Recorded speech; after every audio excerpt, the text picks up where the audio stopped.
Hello everyone! Kamusta na ang buong mundo? Kamusta na kayong lahat?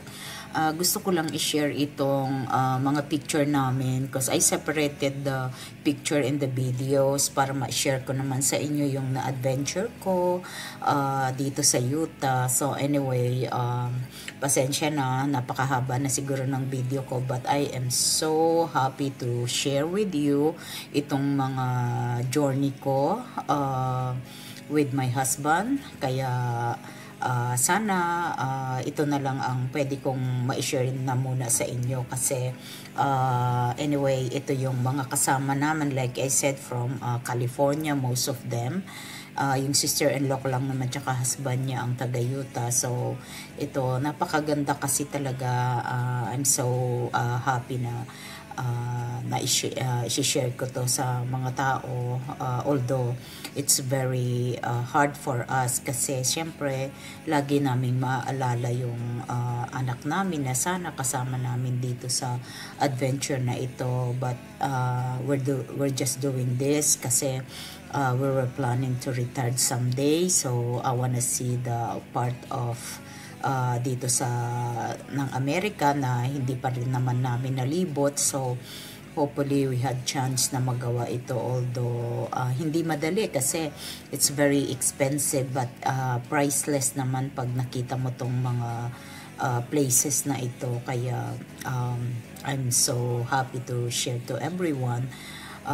Ito yung mga kasama namin na sana magkaroon pa uli ng next na another trip. So I just wanna let you know na I am so proud na nakita ko tong lugar na to. Anyway, pasensya na kayo kasi like I said, I know mahaba na tong mga video but I wanted to share with you. At saka kasi nagkasakit kasi ako, so natambak yung mga video ko pagdating ko dito sa Virginia. Kaya pasensya na kayo, ito na lang muna ang ma-share ko kasi I still need to work. Kailangan ko magtrabaho para doon ma-cover up ko yung lahat ng mga na-miss kong days na hindi ako nakapagtrabaho.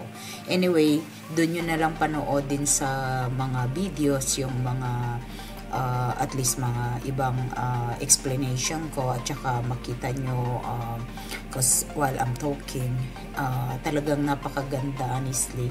Sana lahat ng mga nakakapanood na ito ay ma-experience nyo rin itong lugar na ito. This is the very nice place para sa mga tourist, but I don't know, it's not type of my place na mag-stay dito, especially for what we've been through right now. It's very sad, very, but it's very nice place, honestly. Napaka-quiet. So napaka-quiet, tsaka talagang amazing itong lugar na ito. Look at this.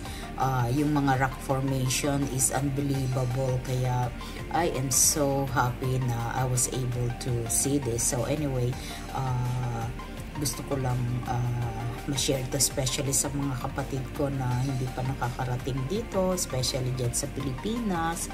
Yung dalawa kong sister from Arizona, close lang to sa kanila, at saka pwede nila din i-drive, but the thing is yung environment din nila, like the Grand Canyon, look like this. So I'm pretty sure ganito rin yung mga nakikita nila around the area. So but anyway, like I said, ito kasi is like more ang dami talagang napakagagandang place, yung talagang amazing. Kaya ang mga tao talaga, kung mahilig ka sa nature, this is the place for you. So anyway, before mag-end, kasi sandali lang ito, pinakita ko lang kasi kinumpile ko lahat ng mga picture, tapos yung mga video ko pinagsama-sama ko para hindi siya yung kabang-kabang ang mga litrato. So anyway, before I end up this video, I would like to say thank you to all my subscriber, at saka I am so happy na kahit papano marami pa rin nagsusubscribe sa aking bago, kaya nagpapasalamat ako kasi I am so proud to myself na nagagawa ko tong mga bagay na ito in order for me to divert my emotion, kasi it's not easy. I know parang sa ibang taong hindi pa nakaka-experience na na-experience namin, parang ang dali-dali sabihin na it's gonna be okay, but actually it's not that easy. Kaya sinishare ko lang sa inyo yung journey ko, how we survive for our